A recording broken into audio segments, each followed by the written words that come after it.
بابا جانی ہمیں ان صحابی کا تو قصہ سنائیں جن کے لیے آگ گلزار بن گئی تھی۔ بسم اللہ الرحمن الرحیم۔ آج آپ کا سوال جو ہے وہ بہت خوبصورت سوال ہے، اور یہ قصہ بہت زیادہ خوبصورت اور بڑا ہی ایمان افروز قصہ ہے۔ یہ آپ لوگ سنیں گے تو انشاءاللہ اس کے اوپر عمل کریں گے نا؟ جی بولیں بھئی آپ بھی جی انشاءاللہ اس کے اوپر عمل بھی کرنا ہے، ٹھیک ہے؟ مدینہ طیبہ سے دور ایک ملک ہے جس کا نام یمن ہے۔ تو یمن میں ایک آدمی ہے جن کا نام تھا حضرت ابو مسلم خولانی، یہ ان کی کونیت تھی، اور ان کا نام تھا عبداللہ بن ثواب رضی اللہ تعالیٰ عنہ۔ کیا نام تھا؟ عبداللہ بن ثواب رضی اللہ تعالیٰ عنہ۔ انہوں نے اسلام قبول کر لیا، لیکن اسلام قبول کرنے کے بعد ان کو یہ موقع نہیں ملا کہ اللہ کے رسول صلی اللہ علیہ وسلم کی زیارت کر لیں مدینہ طیبہ میں آ کر، تاکہ صحابی بن سکیں۔ اتنا موقع نہیں ملا، لیکن مسلمان تھے یہ، بڑے اعلیٰ درجے کے، بڑے نیک متقی اللہ والے، بہادر اور بہت اچھے انسان تھے۔ یمن کا ایک بڑا آدمی تھا، اللہ کے رسول صلی اللہ علیہ وسلم کے آخری زمانے میں آپ کے وصال ہونے سے پہلے کی بات ہے یہ، کہ یمن میں ایک بہت بڑا آدمی تھا، اس نے نبوت کا دعویٰ کر لیا۔ وہ کہتا کہ میں بھی نبی ہوں، مجھے بھی نبی مانو، اور اس دیکھتے ہی دیکھتے کئی لوگوں نے اس کا اوپر ایمان بھی قبول کر لیا، ایمان بھی لے آئے۔ ایک دن اس نے حضرت ابو مسلم خولانی رضی اللہ تعالیٰ عنہ کو اپنے پاس دعوت دی، چنانچہ یہ آئے، تشریف لائے۔ اس کا نام تھا اسود عنسی، جس نے نبوت کا دعویٰ کیا تھا۔ کیا نام تھا اس کا؟ اسود عنسی اس کا نام تھا۔ تو اس نے بلایا حضرت ابو مسلم خولانی کو، وہ ان کے پاس تشریف لائے، تو اس نے ان کو کہا کہ بھائی میں بھی نبی ہوں، تو میرا کلمہ پڑھ لے، محمد الرسول اللہ صلی اللہ علیہ وسلم کا کلمہ چھوڑ دو اور کیا کرو، میرا کلمہ پڑھو۔ حضرت ابو مسلم خولانی رضی اللہ تعالیٰ کہنے لگے کہ بھائی جو اللہ کا سچا نبی تھا میں نے اس کا کلمہ پڑھ لیا، اب میرے جسم کے ٹکڑے ٹکڑے ہو سکتے ہیں، اگر تم کہو کہ میں آخری الزمان پیغمبر کا کلمہ چھوڑ دوں، ایسا ہو سکتا نہیں، چاہے کہ میرے جسم کے ٹکڑے ٹکڑے ہو جائیں۔ اس نے کہا کہ اچھا یہ بات ہے۔ وہ ڈرانے اور دھمکانے لگا کہ میں آپ کو قتل کر دوں گا، میں آپ کو آگ میں جلا دوں گا، میں آپ کو تیل میں جلا دوں گا۔ حضرت ابو مسلم فرمانے لگے کہ بھائی جو تمہارے دل میں آتا ہے وہ کرو، میں کبھی بھی مرتد ہونے والا نہیں ہوں، اپنے نبی کی غلامی کو چھوڑنے والا میں نہیں۔ اس نے کہا اچھا یہ بات ہے۔ اس نے آگ جلائی، لکڑیاں اور ایندھن جمع کر کے اس نے بہت بڑی آگ جلائی۔ جب خوب آگ جل گئی، اوپر تک چلی گئی اس کے شعلے، تو اس نے اپنے لوگوں سے کہا کہ اب اس کو اللہ کے رسول صلی اللہ علیہ وسلم کے کلمہ پڑھنے والے کو پکڑو اور اس آگ میں پھینک دو۔ چنانچہ اس کے آدمیوں نے حضرت ابو مسلم خولانی کو پکڑا اور آگ میں پھینک دیا۔ اب سبحان اللہ، یہ ختم نبوت کے پہلے مجاہد ہیں کہ جن کے لیے اللہ تبارک و تعالی نے آگ کو ایسے ہی گلزار بنا دیا کہ جیسے حضرت ابراہیم علیہ السلام کے لیے آگ کو گلزار بنایا تھا، یعنی ٹھنڈی ہو گئی بالکل۔ جب ان لوگوں نے دیکھا کہ اتنی بڑی آگ ہے اور اس آدمی کا ایک بال بھی نہ جلا سکی، ٹھنڈی ہو گئی، گلزار بن گئی اس کے لیے، ان کے اوپر دہشت طاری ہو گئی، وہ ڈر گئے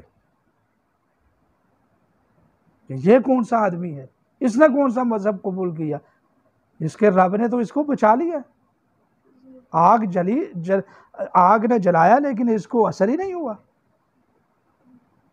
فوری طور پر اس کے لوگوں نے اسود عنسی، جس نے خبیث نے نبوت کا دعویٰ کیا ہوا تھا،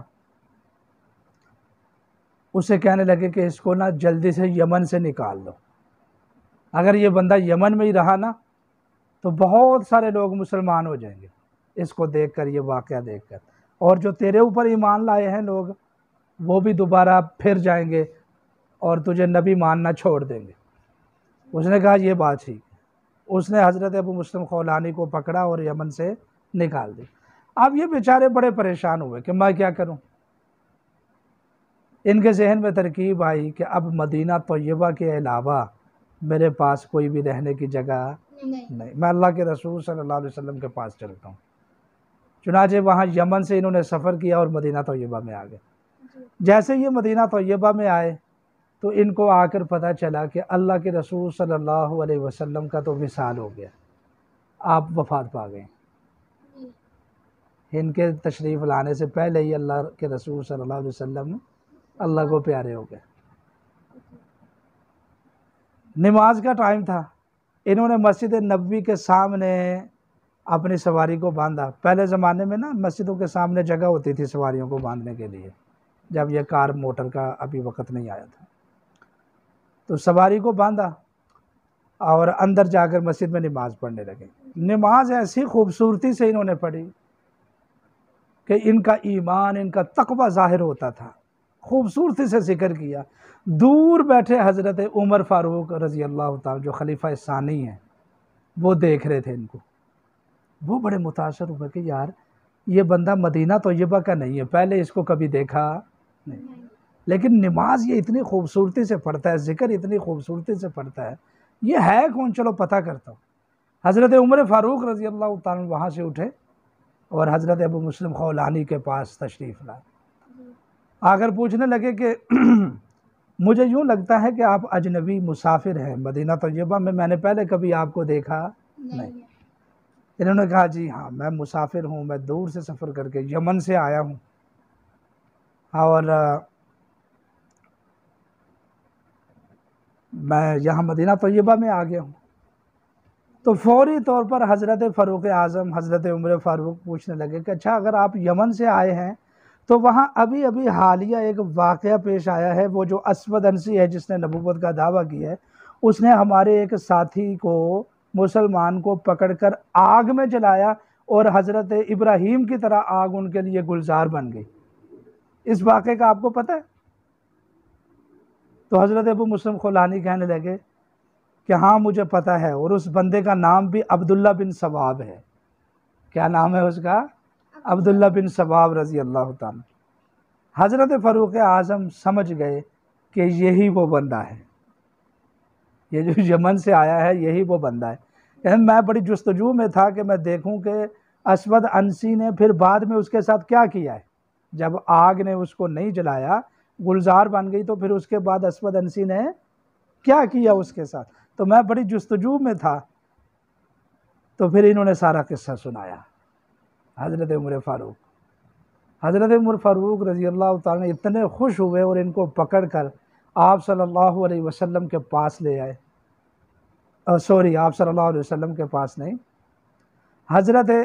حضرت عمر فاروق رضی اللہ تعالیٰ کو پکڑ کر فوری طور پر حضرت ابو بکر صدیق رضی اللہ تعالیٰ کے پاس لائے۔ حضرت ابو بکر صدیق رضی اللہ تعالیٰ اس وقت خلیفہ بن چکے تھے، پہلے خلیفہ اسلام کے،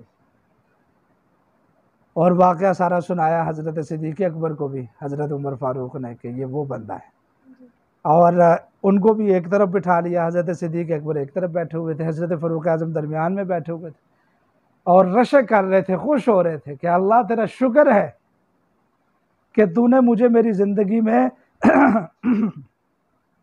ایسے بندے کی زیارت کرنے کا مجھے موقع نصیب فرمایا کہ جس کے لیے حضرت ابراہیم علیہ السلام کی طرح آگ گلزار بن گئے۔ چنانچہ یہ واقعہ ہے حضرت ابو مسلم خولانی کا، یہ ختم نبوت کے پہلے مجاہد ہیں کہ اللہ کے رسول صلی اللہ علیہ وسلم کے ختم نبوت کے لیے کہ آپ کے بعد کوئی نبی، ختم نبوت کا کیا مطلب ہوتا ہے کہ آپ کے بعد کوئی اور نبی نہیں آئے، انہوں نے اپنی جان کو آگ میں پیش کیا اور آگ ان کے لیے گلزار بن گئی۔ یہ پہلے صحابی مجاہد ہیں، یعنی مسلمان ہیں۔ تو چنانچہ اب ان کے واقعے سے دیکھیں ہمیں کیا سیکھنے کو ملتا ہے کہ اللہ کے رسول صلی اللہ علیہ وسلم کے ساتھ ہمیں بھی اتنی محبت ہونی چاہیے، آپ کے ختم نبوت کے ساتھ ہمیں بھی اتنی ہی محبت ہونی چاہیے جیسے حضرت ابو مسلم خولانی عبداللہ بن ثواب کو تھی۔ دیکھیں آپ، اتنی بڑی آگ ہو، آج دیکھیں نا آپ، تھوڑی سی آگ چولہے کو ذرا تھوڑا سا یہ انگلی کا حصہ لگ جائے تو بندہ کتنا تکلیف محسوس ہوتا، لیکن انہوں نے اپنی جان کو آگ میں پیش کر دی کہ کوئی بات نہیں، اللہ کے رسول صلی اللہ علیہ وسلم کی محبت میں اگر میری جان جاتی ہے تو مجھے اس بات کی کوئی پرواہ نہیں۔ تو ہم نے بھی ایسے ہی کرنا ہے۔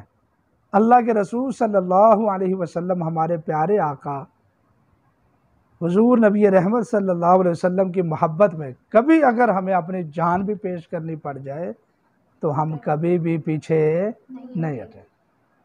اور ختم نبوت کے لیے، آپ صلی اللہ علیہ وسلم کے ختم نبوت کے لیے زندگی میں کوئی نہ کوئی کام لازمی کرنا ہے۔ آپ لوگوں نے سمجھ آ گئی ہے؟ ذیل الرحمان آپ کو سمجھ آئی؟ آپ کو بیٹے کہ ختم نبوت کا پتہ چلا نا، کیونکہ جلسہ ہے ختم نبوت کا، فوری طور پر وہاں جاؤ تاکہ ہمارا بھی نام لکھا جائے ختم نبوت والوں میں، جو ختم نبوت کے لیے کام کرتے ہیں اور کوشش کرتے ہیں۔ سمجھ رہے ہیں بات؟